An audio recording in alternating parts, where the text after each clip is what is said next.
Claire, and I'm joined tonight by the one, the only, the incredible, the indelible Ash Barnes. I write the missing moments, and I help Eleanor write the comic.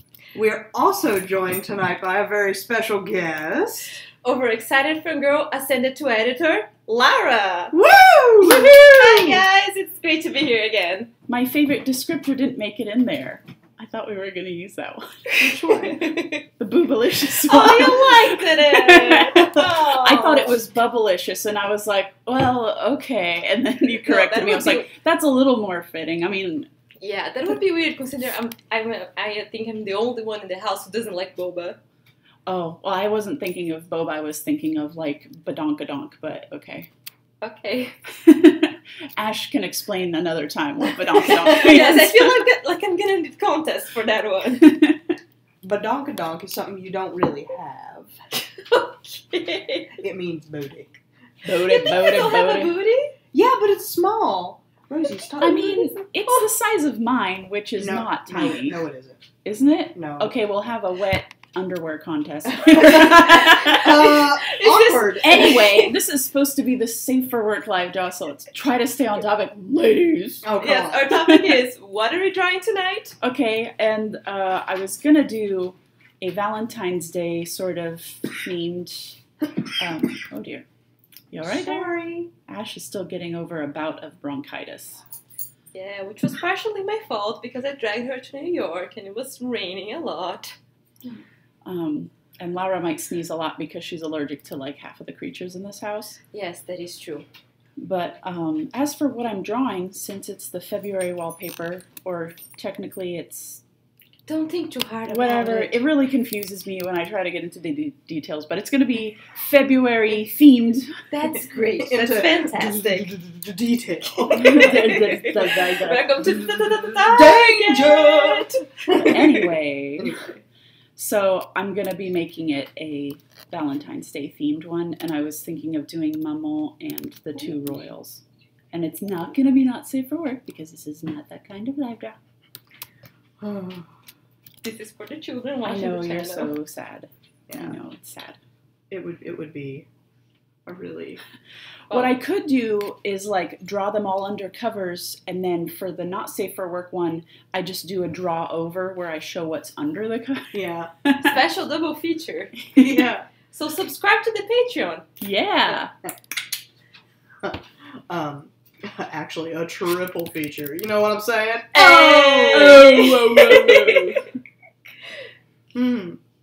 Oh. Proxy said, y'all remember that song, Honky Tonk Badonkadonk? Yep, that's where I learned that word, actually. Yeah. I can't believe you think I don't have a booty.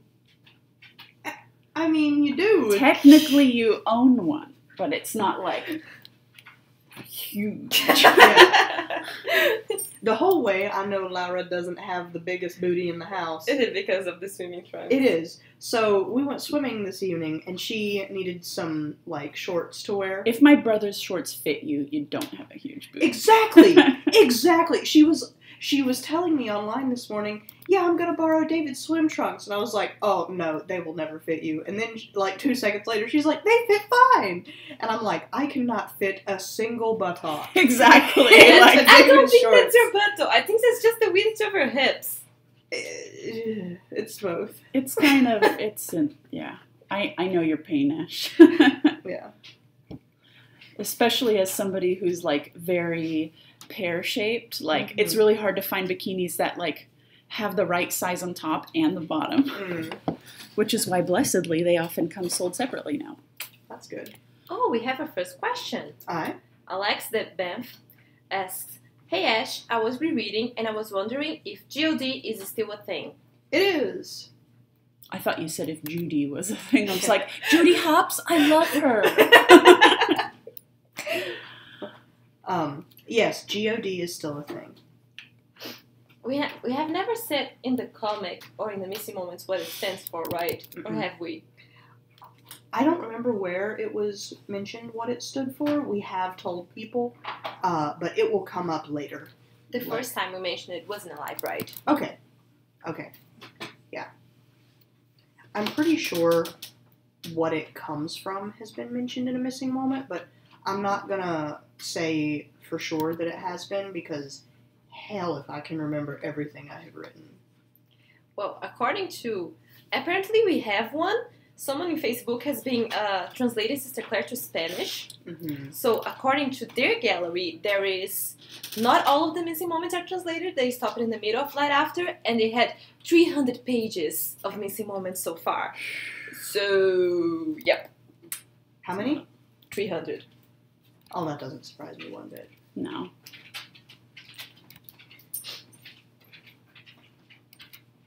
Zach says Garden of Delight. Yes, exactly. That's what GOD stands for. Yeah, right. Which also happens to be the name of Mummel's brothel. Just so happens.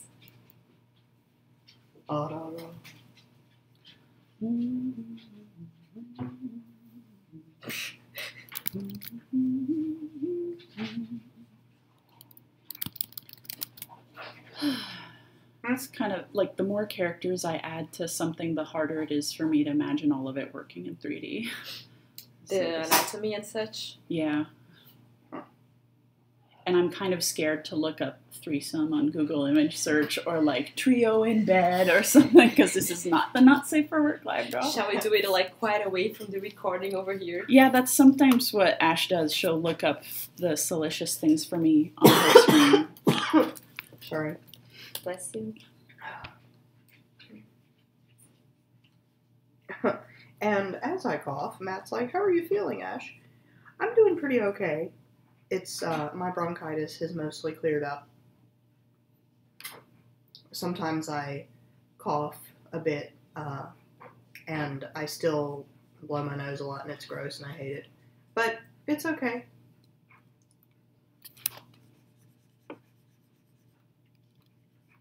Aw. Alex the Bamf said, "Oh, the Mummel in the Oscar flashback made me tear up so much." Just wait. Though That's a Lauraism. Is it? Yeah. Mm-hmm. Oh. I was gonna say, though our feels planned for the next chapter, plus the following missing moments, are not Maman and Oscar. Mm-mm. No, right? No. Who do you think it's gonna be give people more feels? Most feels? In the next chapter? Mm-hmm. Gabrielle. Yeah, Mm-hmm. me too. Yeah.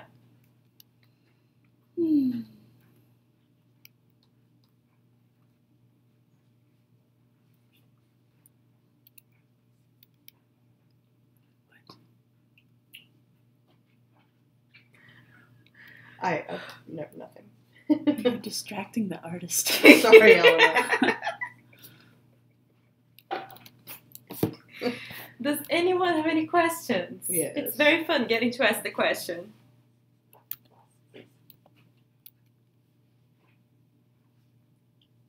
By the way, we have a question for y'all. How's everybody doing tonight?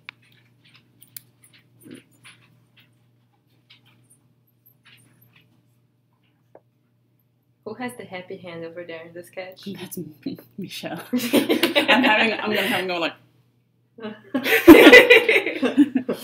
yeah. Boobin. Boobin. That's actually closer to what Sylvia would say, probably. Yeah, boobin. Yeah. What is boob in German? In German, Boobin. I don't know what it is in German. I know in French, like, the word breasts is, like, really boring. It's sein. It's, like, S-E-I-N. It means, like, bosom, but it's not super exciting. We had a couple questions. Zach asked, we hear more about how she had to lie to Claire. She being Gabrielle, I'm assuming. Actually, yeah. Basically. Uh-huh. And Spagey Budge asked, hasn't Gabby suffered enough? This isn't like, I don't think it's really new suffering, it's just seeing it from a different perspective. Yeah. Like, this is stuff that you already peripherally know happened, but it's just kind of zooming in on that pain. Brought to the limelight. Yeah. It's actually the first time we've ever shown anything from Gabby's perspective. Yeah, that's true. That's true. There's going to be some very interesting moments, both in the chapter and the missing moments coming up. Yes, we have a new perspective in the new missing moment coming up tomorrow as well. That's true. I feel like an announcer right here. Yeah. There's tomorrow's missing moment is from a perspective we have never used in the missing moments. And Space Budgie asks if Sylvia is German. Austrian. The Sister Claire version of Austrian. Magic Austria. Yeah, Magic Austria. Like Marie Antoinette. There you go. Oh, Alex asked me who's my favorite character from Sister Claire. Well, my actual favorite character, how do you pronounce that word? Biased? Yes. Biased. I'm biased because it's Josephine, because she's married to my original character. But aside from that, definitely Sabine. Color me not at all surprised. Yes. I'm sure you're very shocked. Yes. I'm sure Lynn's also very shocked. We're all just breathless with shock. Flame Rider asks, will they go after Rosie before leaving for Bright Night? No. We will not see that in the comic or missing moments. No, Rosie just runs away into the night, never to be seen again. I hope that you guys liked her. That's the end of her character arc. They just leave her there. Now, once every 3 chapters, we're going to mention her once, and that's going to be it. Like Carmen in the new season of One Day at a Time. Is the pizza here? Rosie. Yes. Rosie, come Yes, here. it is. We have food, you guys. No. Rosie. Rosie, come here. Hey, Rosie. Come here. Rosie. Hold her. Yeah. Distract. Shall we help? Rosie. Hey, Rose. Quiet. Where's your good girl? Hey. Thank you for putting up with the noise while our dogs freak out about a pizza delivery. Rosie, you are a big, tough girl. Yes, you are. Save us from the pizza man. Save us from the pizza man. Ow, Rosie, you're ripping my arm off. I'm trying to hold her still so she won't run at the door. Hey, Sarah, do you want to help me hold Rosie still so she doesn't attack the pizza man and I can keep doing my job, which is drawing? Yes, can you? Give it to Rose. Give it Rosie.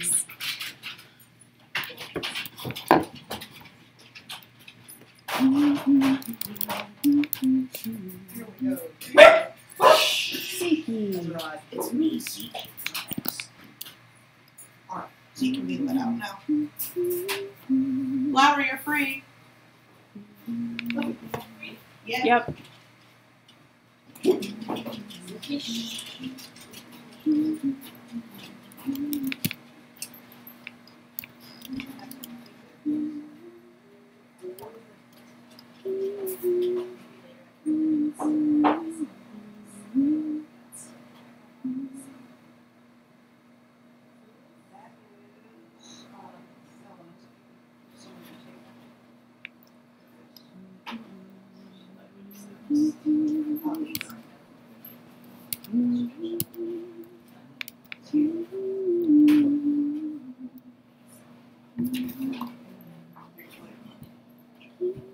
I've brought offerings of pizza. Thank you.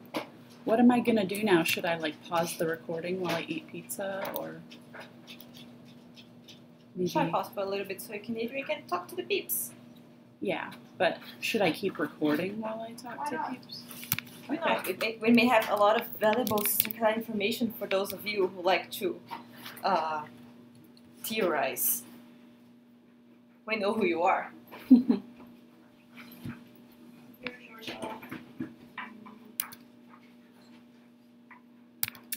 Okay, in that case, I will, for people who might just be speed watching this or something on YouTube, I'll put a big dinner time disclaimer.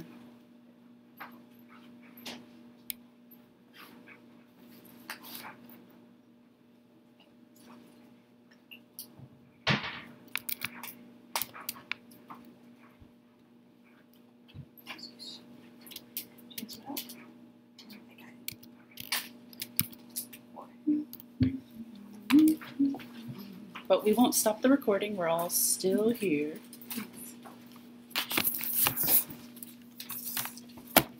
Would somebody mind turning their computer so that I can see the chat and reply to people, or will you guys just tell me if there's any questions? Yeah, Okay. we have in our sites. Okay. So, while we're here posting questions, does anyone have any burning one?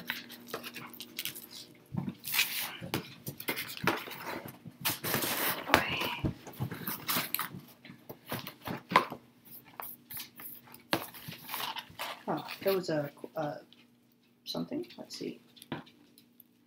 Oh, Matt said that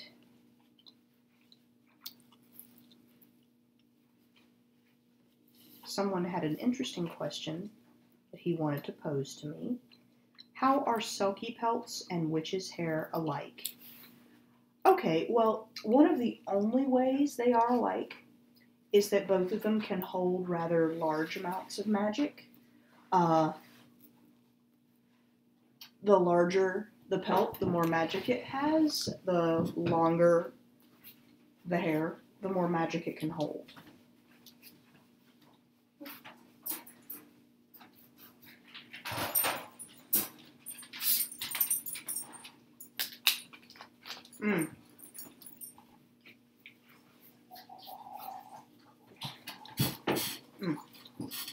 A selkie pelt, pieces of a selkie pelt, a lot like locks of hair, can be charged with different sorts of magic. A selkie pelt, though, like once it is removed from a selkie, is used mostly for one thing and one thing only. And it only works one time. I mean, it can be cut into pieces, and those pieces can each be used one time to a lesser effect. But the only thing a selkie pelt can really do on its own with the magic imbued in it from its former owner can heal wounds. What happens to it though once it has healed the wounds? Because if it was on a selkie, the selkie would bear the pain. If it's just the pelt, what does happen? Does it catch on fire? It dissolves. It turns back into sea foam. Dreaming Hero says, so, hair can work as a catalyst for magical spells? Absolutely. We were actually, me and Laura and Elena were all talking about this pretty recently, about how hair and other objects can be essentially charged with magic, a lot like a battery, or like Elena said, like magic wands. That gives new meaning to the Abbey saying that hair is a vanity, that you shouldn't throw out. Yes, But everything's connected. I don't know that it's the way that wands are usually used in magic stories. I mean, it is how they're used in D&D, I think, that they're charged with like a specific spell and a certain number of them. But usually in like Harry Potter and stuff like that, a wand is like a conduit through which your magic goes through, or it's what enables your magic because it has to go through a wand. But I feel like in Sister Claire, it could be a wand, or like Lara had suggested, like a gemstone, more like a battery that holds the magic so that you can have a backup in case your magic runs out and you don't have time to recharge it regularly. This is, of course, related to what Abraham did to Hannah, cutting off her hair. Exactly. Cutting off a witch's hair, it's not only, a humiliation to subject someone to that kind of act in general, but cutting off a witch's hair is a lot like taking away like an extra power source. So once they've already used up a lot of their magic fighting you, they don't have their hair to turn to or to use for another, like a particular spell they might have wanted to use, like an offensive spell or defensive. Or to heal themselves. Dreaming Hero had an interesting follow-up question. So, if you were in grief and channel magic into hair for a spell to keep someone alive, would this magic tie the person to life? And would the grief carry to the target by accident? That is a very interesting question. You would have to be really strong to be able to keep someone alive with magic in the first place for longer than just a little while. Like, even a selkie pelt has a hard time doing that, like, there are wounds. It's not like a Selkie pelt is a cure-all. Like, you can't take someone whose head has been severed and drop the Selkie pelt over the two parts and expect it to heal them. Equivalent exchange. Although I imagine somebody has tried it. I'm sure they Been very have. disappointed. I'm sure they have. The head lives for a brief, unpleasant period. Yeah. Anyway, enjoy your pizza. Someone's magic can tie someone to life. There are certain forms of magic, as you've seen, that can do this. The price is pretty great. It's pretty rare that someone can do this more than once. Again, you have met someone who can do this more than once, and you have seen some of the costs. You have also seen that the costs tend to build. Like, yeah. Would the grief carry to the target by accident? Maybe, if the particular person doing the channeling was particularly empathetic. Laura has a character you haven't really gotten to meet much yet, who, had she done something like this, I'm sure, yeah, some of the grief would carry over, but that's only because of her particular magic. Yes. Most people don't have lots of different kinds of magics at the same time. There are people who, like Nib, who have trained to be able to do lots of different kinds of spells, and in this sort of jack-of-all-trades situation... Nib is Jack. Well, Nib is not particularly powerful Jack. Nib is not particularly powerful in any one kind of thing, but she does have a lot of her own power that she can channel into a lot of different things, which makes her very formidable. Nib is also really intelligent and has spent quite a lot of time researching things, and she doesn't use her magic very often, so you can bet it saves up, which means that when she does channel it into some particular task, it would leave a big impact. But people who can do things like wolf witches transforming and stuff, or healing people, that tends to be their only thing, because to do such a strong, difficult magic, it kind of has to be your specialty that you put your all into. You don't have a lot of time to practice other things. Or a lot of leftover energy and magic to put into other things.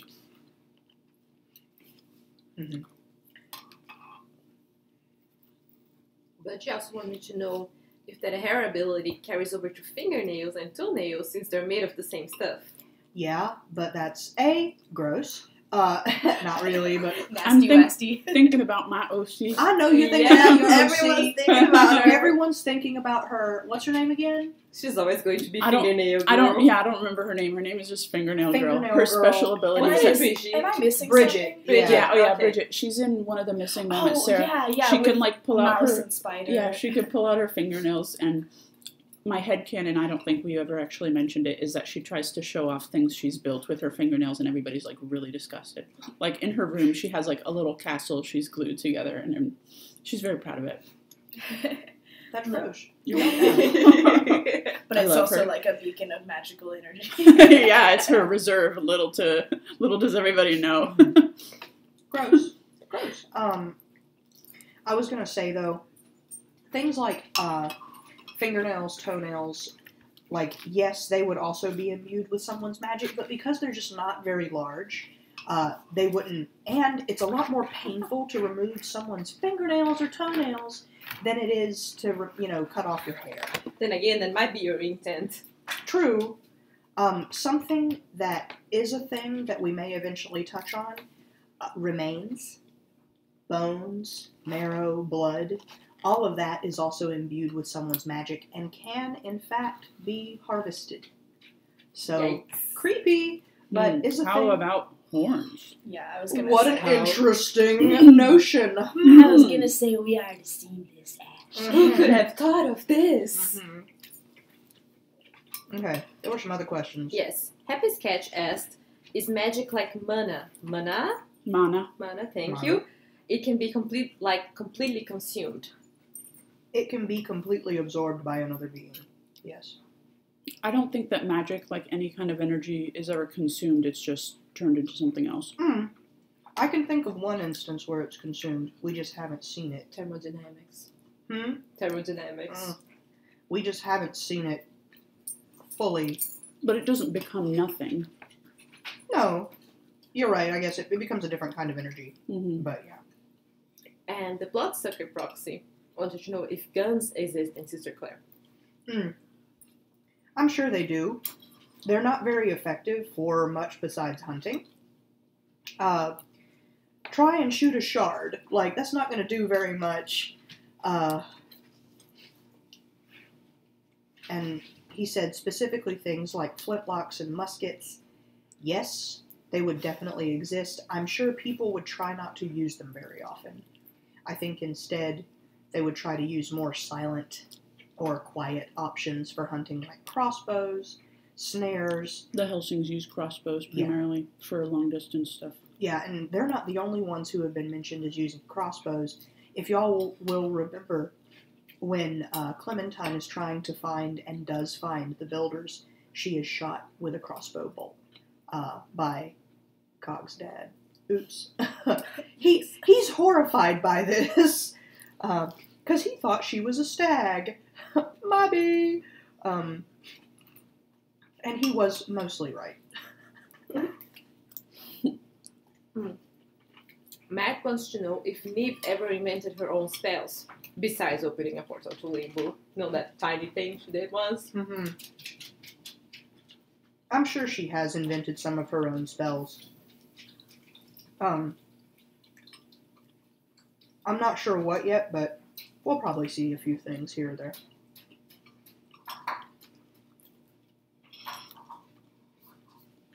And let's see. There's more questions here at the bottom. So, Zach said, mages are trained and can use their magic in ways more flexible than what they are instinctually drawn to, versus someone who was either self-trained or only focused on one aspect and didn't work on anything else. Yes, mages are trained, and usually, especially in the case of a city mage, like in Throne of Mare or in Salvation, they are trained to be able to usually do some basic healing. Not as much as someone like Marguerite, but enough to be able to do some slapdash healing. Spells for reinforcing certain kinds of wards. Like, things that would help them defend the city. Either like what police officers should be. Yeah, like what police officers should be, but not the combat aspect of it.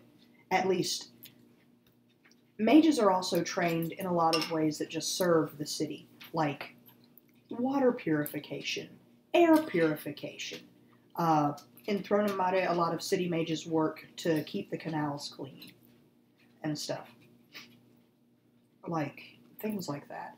And someone who was self-trained or only focused on one aspect and didn't work on anything else could potentially still be a city mage. The main difference between, like, a witch and a mage is that a mage goes through all these particular kinds of tests and things with a city's government to be licensed to be able to practice magic, whereas a witch is not licensed. So it's like, sorry, I was going to say it's like the difference between homeopathic medicine and like a licensed psychologist or something.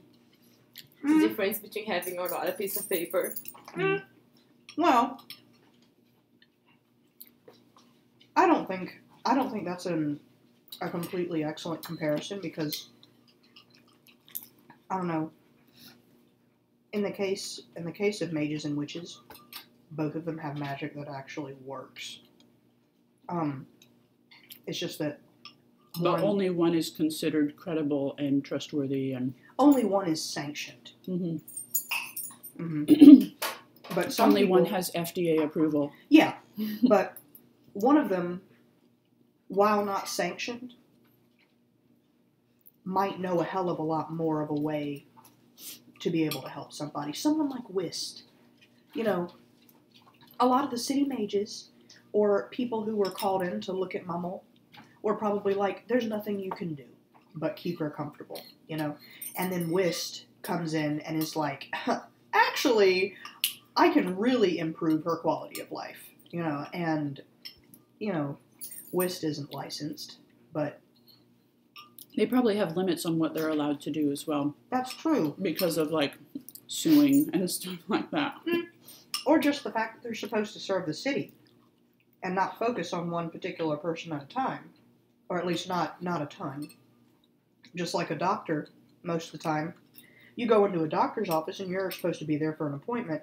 They can't spend 2.5 hours talking to you and trying to sort out all of your shit.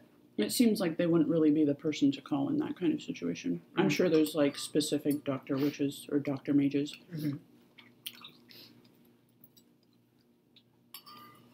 Happy Sketch asked, after Clementine horns fall, can other people use the magic that was stored in there?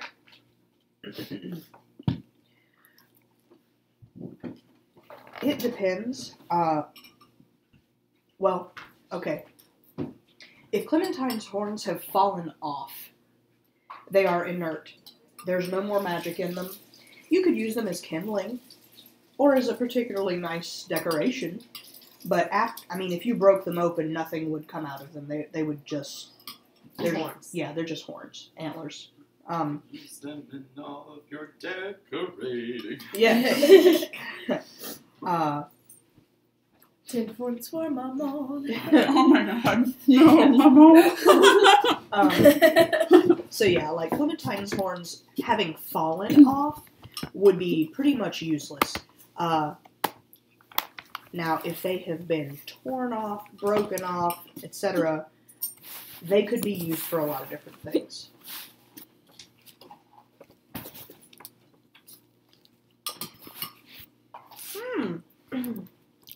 Matt says, Esperanza's wall. Were those regular horns? That's a good question. Matt also had like a really open question up here. Mm-hmm. He said, we had a lot of discussion about limbo and shards and Laura's shard-shaping theory. By yours truly, it's on my Tumblr. One of the things I'd like you guys to go into detail about is the difference between a physical body, a soul, energia, and consciousness, and what happens to them in limbo. Mm-hmm. I recognize some of those differentiations from my theory. Those were like stuff that I came up with as a fan. They weren't ashes. So I don't know how much of this matches with what she has taught for Sister Claire. I chew my pizza very thoughtfully. Oh my god, I love that pic of Michelle. I know. Just like, she's beautiful. like Ash and the Easter egg. I don't deserve this. You look perfect. That's what he says. Oh. Oh. Let's see. So, he wants to us to go into detail about the difference between a physical body, a soul, energia, and consciousness, and what happens to them in limbo. Well, okay. So, Ash writes herself, ready to go in. So, when someone falls into limbo or goes there purposefully, as you saw Nib do in a pretty recent missing moment, you would... Oh no, it was a missing moment. I'm so sorry. I have shamed my post. Oh no! I was like, right. But there were a lot of pictures and everything. It wasn't you. I'm so terribly sorry. It's okay. But, okay, so, presumably someone who falls into limbo or goes there purposefully would have all of these things to start out with. A physical body, a soul, energia, and consciousness. Once in limbo, you can remove one of those things and still have the rest. You can still have a physical body, energia, and consciousness, and the soul can run away. That unfortunately means that something else can move in. You can still have a soul, energia, and consciousness, and no physical body, which means you will be trapped. You can still have like all these different things. Like, yeah, like you can be parted from one and still have the rest.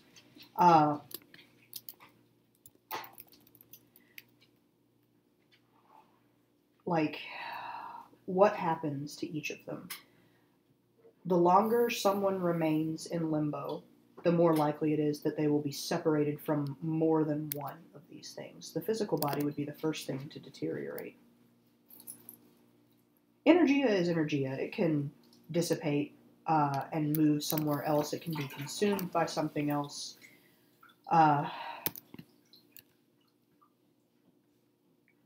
Souls and energia are essentially comprised of, like, a soul is comprised of energia and other things. Many of these things are tied to one another, like tied to each other. A person's soul is tied to their consciousness. But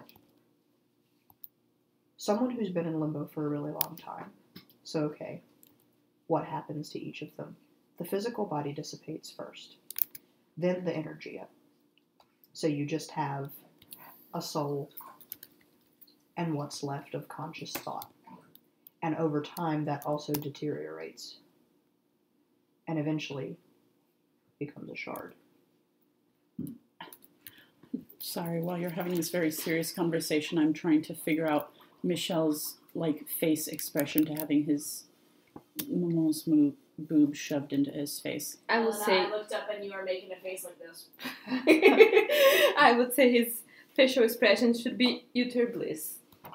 Uter bliss. Utter. You know what I mean? Sorry, it sounded like uterus. That's why I was like, his face should be uterus.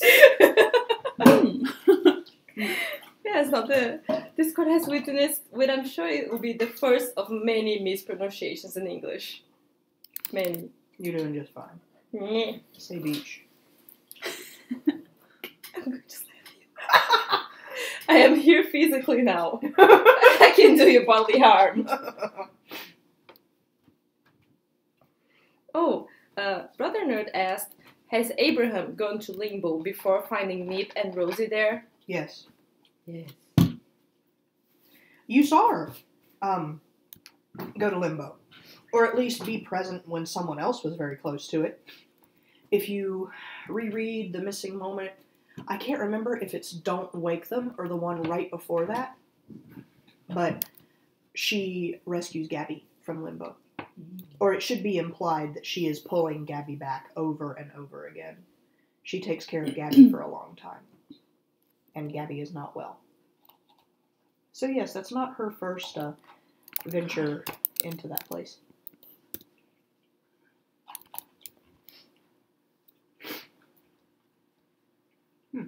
Good question, Matt. Mm-hmm. I hope that answered the question. Me rambling for 10 minutes. And now eating pizza. No, I didn't know that a soul and a person's energy and a person's soul were two separate things. They really do fit together kind of like this. Mm. And at some point, after one or the other has been worn away to a certain degree, you have to wonder, is it still a soul? Is it still a person? Mm. Dun, dun, dun. Think about someone. I mean, here's an example.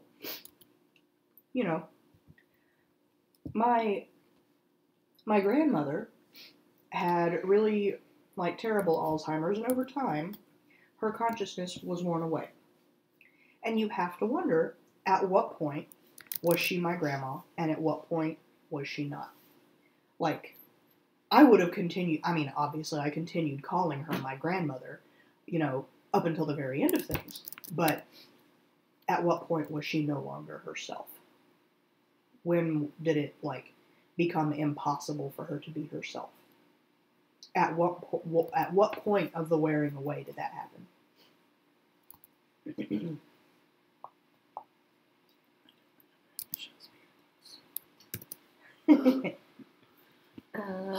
Happy Sketch asked, what would Oscar think if she accidentally captured the OT3 being lovely-dovey? You know that feeling you get when you think about your parents having sex? Imagine that like times 3. Yeah. Exactly. She's probably come across Mummel having sex more than your average child, considering Mummel's previous profession. I also feel, though, like Mama would have done a good job of, like, you know, having a sock on the doorknob or whatever. Yeah, I'm sure, but, like, I'm sure things happen sometimes. And I feel like Oscar, when it comes to Mummel, is just kind of like, oh. But then when you add Michel and Sylvia, she's like, oh my god, I need the brain bleach. Also, since Michelle looks so much like her. That too.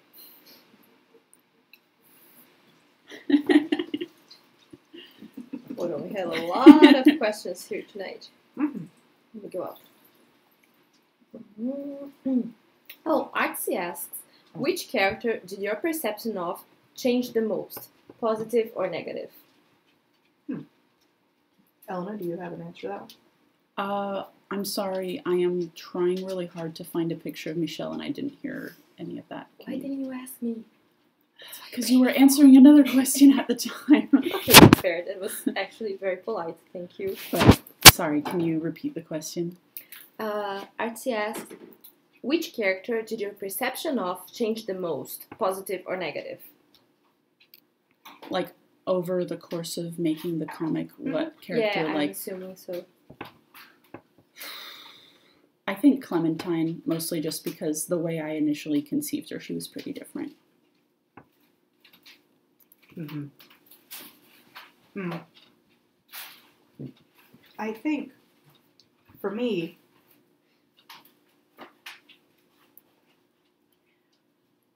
You want to go forward on that Nemo? Yeah, I realize now. I was going the wrong direction. One of the last pages is Michel. Oh, there he is. Damn it. I think, like, I've known a lot about each character as I've written them or helped Elena, like, craft their arc or whatever. I think the character I have been most nervous about showing more of, rather than, like, which character has changed the most, but, like, Elena was really nervous at the outset about revealing Oscar as trans. I was really nervous and continue to be nervous about showing Oscar as anything but extraordinarily positive. Like, everyone loves Oscar so much and expects her to be just constantly this wonderful, excellent person. And it's like, okay, that's nice, but people aren't like that. Mm-hmm. Like, people aren't like that. And I feel like a lot of people have accused me of falling out of love with Oscar. Or, like, being angry at her, angry at someone who doesn't exist. Just as many people, though, have accused us of making Catherine and Oscar always in the right and things like that. This is from the mouth of a creator, okay? Do I always think they're right? No, I do not. I think they are very flawed people who very often make some terrible, terrible decisions. We're often writing them, and while our fingers are going across the keyboard, we're just like, why? Why are you doing this? Yeah, it's like, you morons! Why is them doing the thing? Yeah, but the thing is, people do make bad decisions for a variety of reasons, and sometimes when you look at the reasons, you can think, okay, that decision was justified. Sometimes you think, how the hell did you make that decision? No, it wasn't justified. But people make bad decisions. Oscar has made some really bad decisions, and she's not done making them yet, because she's still around. So, because she's stupid. No. No, if you had a box of crayons, Oscar is indeed the brightest one in the box. But this might not correlate to intelligence. But that's okay. She's at least the glitteriest. Yeah. Plus, she suffers from massive PTSD, so there's that. I just feel like a lot of people have accused my perception of Oscar as, like, having changed, and now people are like, oh, now you're trying to make her like a bad character because you don't like her anymore, or you like other people more. And I'm like, not really. Oscar is like my favorite character, pretty much. Well, I have a top 3, 4. I'm like 15. I'm like all of them. They're all my children. No, but like Oscar's way up there, and I do still love her quite a lot. But yeah, let's see. Wait, I still didn't go. Oh. But which character did my perception of change the most was definitely Abraham. Because before Sees the Light, I was very curious about her, but I knew she was. I was not going to say the word because I can pronounce it apparently. I thought she was completely evil, but I was pretty much okay with her. And then after Sees the Light, Ashley will tell you this. I'm like, every time she comes up, I'm like, and then we kill her, right? So yeah, my feelings about her have changed a lot before and after Sees the Light. I still love her as a character, but yeah.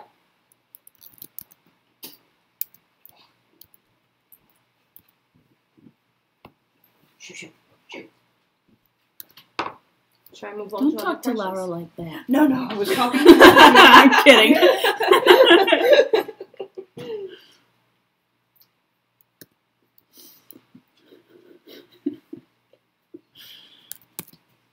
Oh, Diane asked a really good question just now. This all brings a question to mind. Has Catherine ever wanted to tell the twins the truth about Throne of Mare? Or was she always okay with hiding it? Catherine, especially toward the beginning, was really keen on telling them what had happened. And was constantly in conflict with Oscar over whether that was a good idea or not. On their journey from Throne of Mare to Mercy, Catherine's mind was changed not just by Oscar but by circumstances. They did not have an easy time of it being refugees from a fallen city. Mm-hmm. And Oscar is less keen to reveal the truth. Like, in this next chapter coming up, you're going to see very specifically why Oscar and Catherine have, at such great cost and at the risk of, being perceived as total morons by the entire fandom, Yes. why they have been so desperate to not reveal things. You're going to see why. There is a reason. And I thought it was a very good reason. I'm glad, because I was worried about it as a writer. And it's not just because the past is painful to them, to Oscar and Catherine in particular. But at the outset, Catherine really did want to tell them what happened. She was a lot more keen than Oscar, largely because she does not have the shame that Oscar has in regards to the fall of Throne of Mare. Catherine was not in Throne of Mare when it fell. But Oscar was. Oscar ran. She got out. She left everyone behind. And she's Lady Oscar, the champion of the city, the captain of the guard, and just that. And supposed to one day inherit the crown. That's kind of a big deal to turn your back on the entire city and run away. Did she have a good reason? Y'all will one day have to decide that for yourselves. Dun, dun, dun. Alex asked, would Clementine's horns serve better for offensive magic, especially those that cause pain? Since they have pain stored in them. Clementine's horns, if you're talking about ones that have been ripped off or broken off and are not yet inert, they are excellent for offensive magic. But the cost is very high, and you'd better hope that the person handling that magic knows what the hell they're doing. Or else it could happen what happened to a certain Anne outside Salvation that one time. Poor Sister Mary. I think he might have meant like Clementine herself using that kind of magic. Clementine herself would not use that kind of magic. Clementine's entire deal is taking pain away from people, not inflicting it. Literally the only time Clementine would try to inflict pain actively on another person would be if they attacked someone very close to her.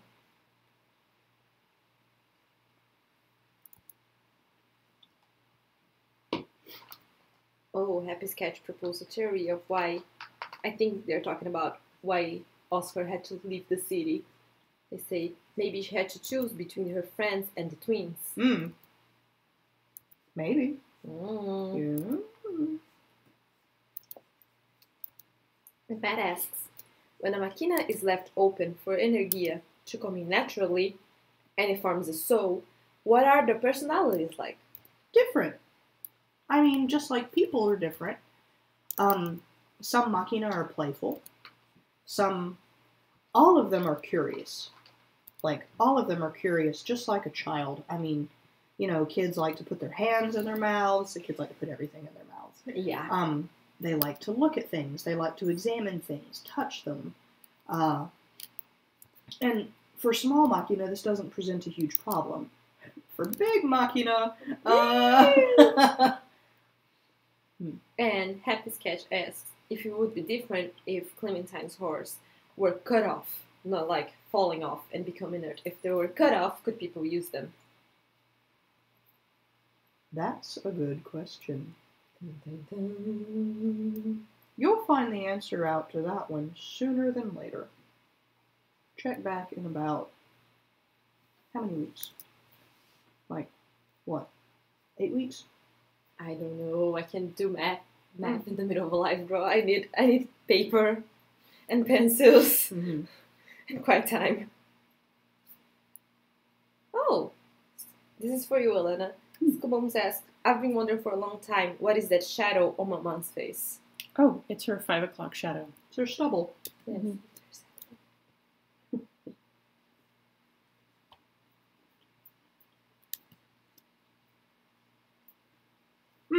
Proxy in reference to machinas that are new. They're like the Iron Giant. That's what he said. That's, yeah, a lot like that. Mm-hmm. Makes sense. Proxy says, now I just picture a machina going off to fight a shard and going Superman. Or going. Matt says, are empty new machina designed to be like a fetus, where they're open for energy to come in and make a soul? Yeah. Mm-hmm. I love how sometimes the answers to questions are like, talks for 10 minutes about various sport concepts and thoughts and theses and tries desperately not to spoil anyone. And then sometimes it's like, yeah. Yes. Good. Bueno. Okay, fun.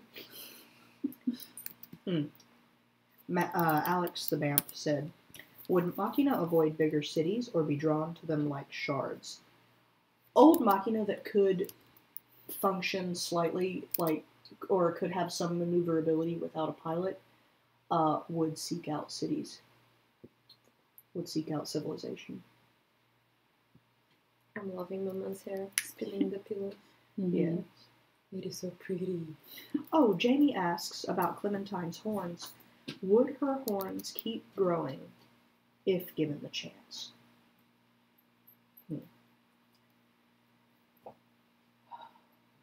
No.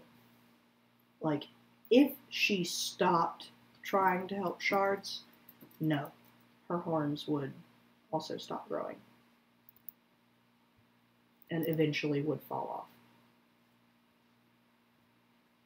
But being Clementine, she didn't stop. And not only that, but by the point in her life where her horns were really massive and gnarled and stuff, like, she had so much pain that on their own, without help, it would have taken such a long time for them to be able to just fall off again.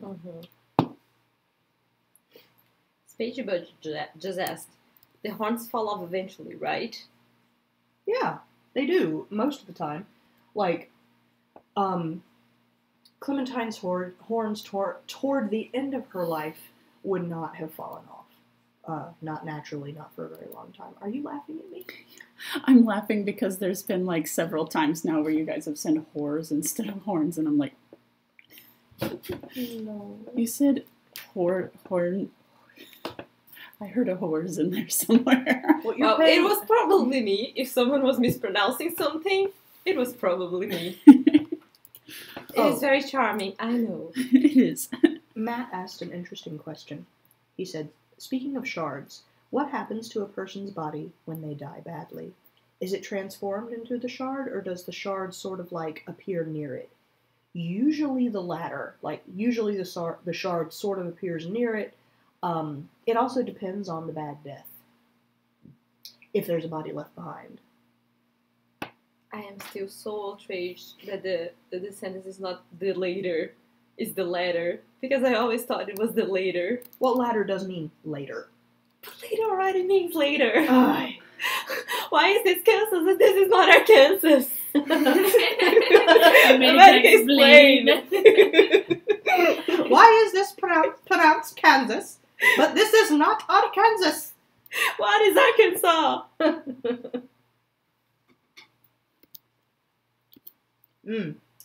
Happy Sketch asks, if Claire ever wanted to follow in Clementine's footsteps, would Catherine try to stop her? Yes. Catherine has already been trying Claire's whole life to stop that from happening. Catherine desperately does not want Claire to follow in Clementine's footsteps. Lucifer asks, how many great hack jokes has Clementine suffered through? Too much? Not as much as one would think? You know, Jamie, that's hilarious. But there are so few people. Keep in mind that Clementine was also young. Mm-hmm. You know, and there are very few people who would have been of the appropriate age and had the appropriate amount of courage to be able to look in the face of the bright one and say, hey, great rack! What about Pidge? Oh, totally, yeah. Yeah. Again, though, Clementine is like his little sister. Oh. But, I think maybe a couple times and then it would have gotten weird. Especially after he became a dad, he'd just be like, ugh. I am now moved on to make dad jokes. Yeah. But I think probably some people made that joke to Clementine, but they were pretty few and far between.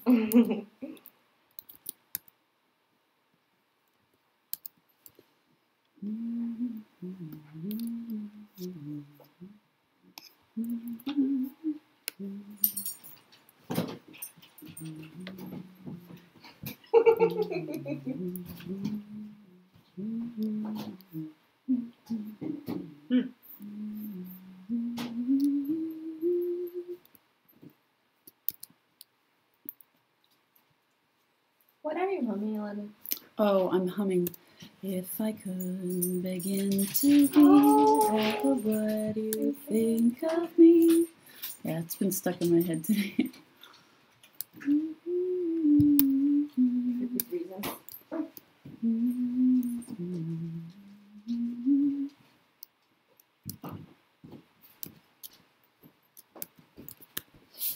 So yes, lots of questions today. Mm-hmm.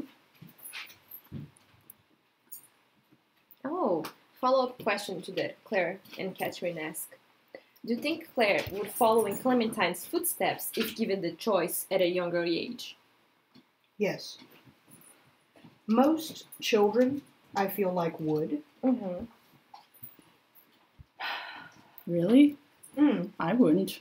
maybe not you. If somebody was like, hey, do you want a lifetime of pain for only other people's benefit that will kill you slowly and be a huge burden on you forever? I'd be like, pass.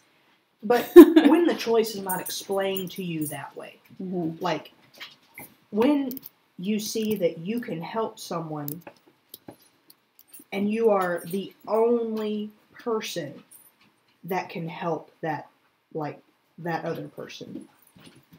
You are the only person that can help them. You are the only person that cares enough to listen when they scream. like most kids, it's a lot. Okay. Here's a little Ash backstory. Elena, you've also had this happen to you. How many times when you were a child did you see an animal in pain, needing help? How many times did you tell your parents, and how many times did they say it wasn't your problem? Every time. Yeah.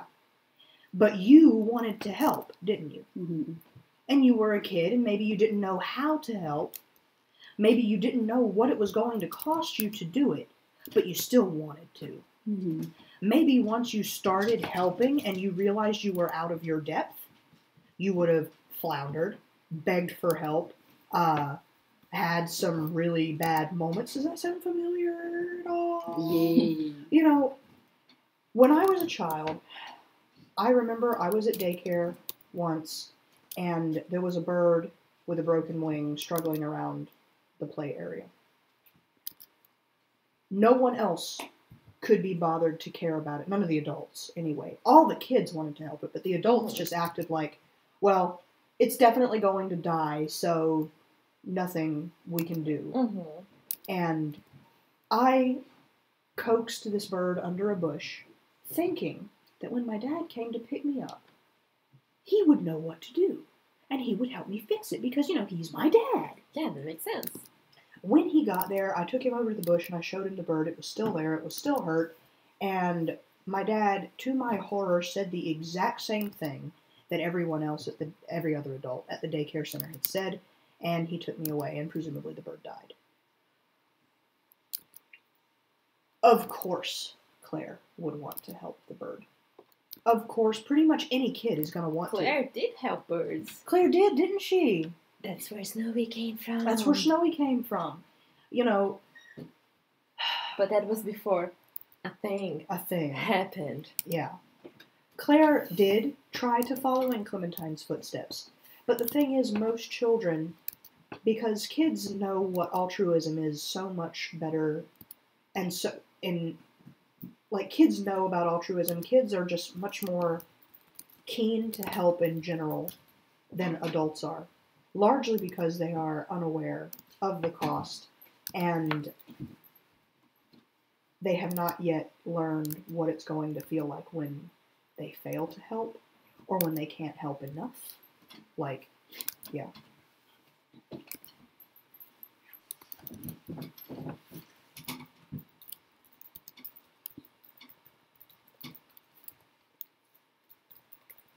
Yeah.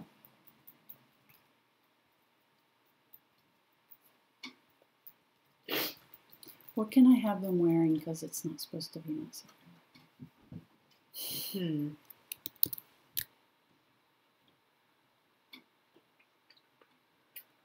Probably like sleeping clothes, so just simple long shirts. Yeah, long shirts, not gowns. She wears sexy things. Oh, no. Mama. Well, of course, Michelle's and Sylvia's sleeping clothes is just like the color is here, and Maman's the color is here. Mm-hmm. Oh my god. It doesn't show here, but I think Michelle would definitely be one of those people who wears those little shorty shorts. Oh, yeah. Those old style ones with the opening down the side. Actually, for a commission reference, I was looking up men's lingerie, and I found this frilly little thing that I desperately want to draw Michelle in at some point. Oh my god, I am so curious now, I want to see it. It's under, the category of sissy wear on Amazon. Yeah. You're gonna have to show it to me later. Okay. Oh, and Brother Nerd had a question up there. At one point, Clementine informs Gabby that she could feel her father's pain, and thought that if she tried, she could put the hurt out of him. 2 questions about that. First, is that about how it feels for Catherine? Yeah. Very similar. Was that the only question? Yeah, the second question isn't here yet. I'm assuming they were waiting for the first one. Oh, okay. Yeah. Oh, but Matt has another question. Mm-hmm. When Clem sacrificed her arm, was that how she created new bodies for the twins? Our theory is, if she did, maybe that's how Claire came about, and Clementine was transferred into a built body. Into a what? Built. What did I say? You said it right. Okay. You did. I was just imagining somebody who's like really built, and I was like, Claire's not. I mean, Clementine is transferred into one of those buff Renaissance babies. Yeah. Those are really rare here. They are too. In California. And here in North Carolina. Oh yeah. Sorry. The twins. Oh, right. So,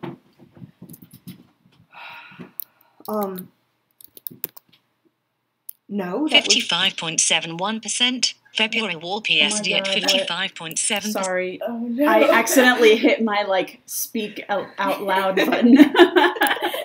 Tell me what's going on right now, computer. It started reading like the title of the picture and everything. This is like our lives when we're in the car and the GPS lady starts talking in the middle of a conversation. Yeah. And interrupts you with the same direction 5 times. In 500 meters, turn right. Twinkle, shut up.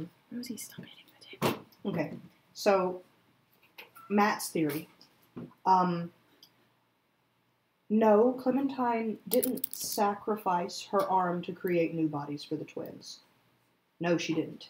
She figured out how to help them.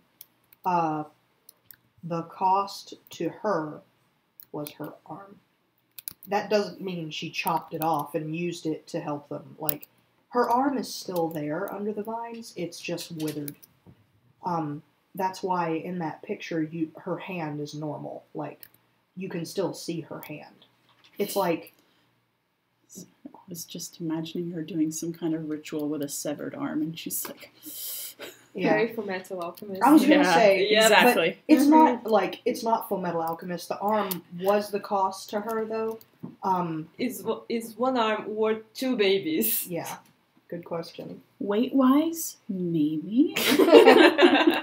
Clementine's arm, considering she was kind of ripped, probably.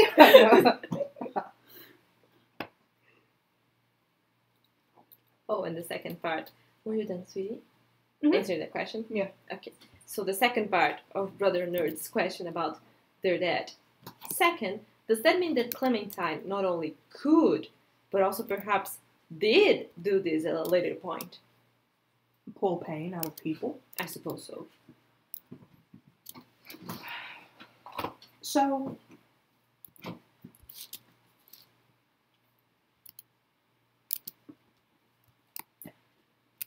you know how I said earlier during this live draw, like I was talking about my grandma and her consciousness like eroding, and at what point was she not my grandma anymore? At what point is a shard not a person anymore? At what point is there, like, at what point does a person in pain become a shard? They are alive, they're just not what they used to be. Can Clementine pull pain out of people? Well, she certainly tried. Just not. So, Clementine built a city for a world of people who were in pain. And maybe she didn't touch each individual person, but she poured herself into the city in an effort to help them. So I guess, did she pull pain out of people? Yeah, she did. And you saw what the cost was. We didn't see it entirely yet. Yeah. I'm sure we're all very curious. Matt says, but are Rosie and Marie's physical bodies the same as the Shard twins' bodies before Clementine helped them? Are they different bodies? They are different bodies. It is stated in that missing moment that Clementine had to make them new shapes. The old shapes would not have sustained the twins. They were too googly, like pudding. Pudding. Pudding. That one, thank you. Also, I love the frills in Michel's. Is that his underwear? Yeah, hopefully it'll look nicer when I actually like do the final line art and stuff. I love them. Matt says, okay, where did the new bodies come from? You'll see. Is that a good question? It's a good question. You'll see. She says as she eats pizza. Mm-hmm.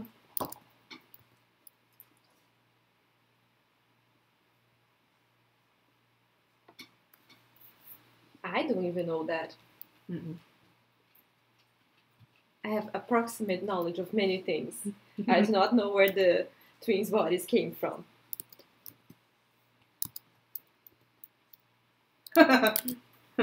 Freely Seek said, Rosie and Marie, actually just carefully woven vines. No one's looked close enough yet.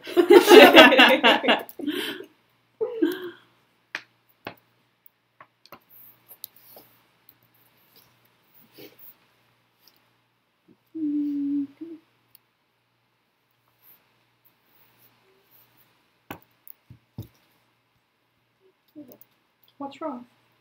I want to take a shower.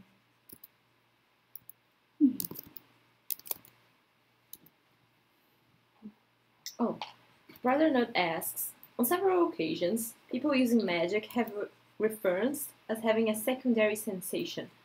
Hannah and Feeling Light, Clementine and Hearing Plant Stock. Does Gabrielle have a secondary sensation with water? Yes. Yes, she does. Even as Gabby, she has a secondary sensation with water. She hears the currents talking. How's the ocean today? It's waving at me. That sounds like something Gabby would say, doesn't it? Yeah. But we'll get more into that later. I haven't thought about it in a long time, so I don't really want to expand on my answer right now. Mm-hmm. Because I don't want to tell you something and be like, this is word of God, and then remember later that I wanted it to be something completely different. So, yes, but I'll get back to you on that one. Does anyone want the rest of this? I'm good. I'm dying. I can't eat it. Leave it there. Sarah motioned with her little claws. Go for it. Oh, Matt wants to know about the second benefactor. Mm. Dun, dun, dun. Mhm. Yes, so, as y'all know by now, having seen it happen, Clementine is the benefactor that helped Sylvia and Michel have Rosie and Marie. Have, in quotation marks. There is a second benefactor. You have met them. Sort of. Someone else who was there. Someone else who was there. Mysterious. I have no idea what she's talking about.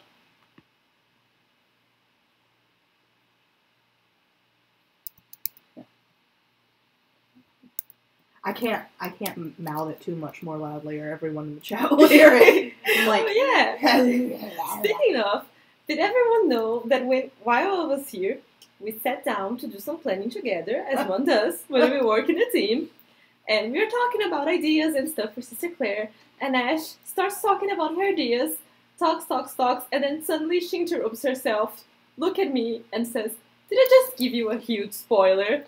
And yes, in fact, she had just gave me a huge spoiler without noticing. And I tried to be discreet so she wouldn't notice she did it, but apparently I made a face.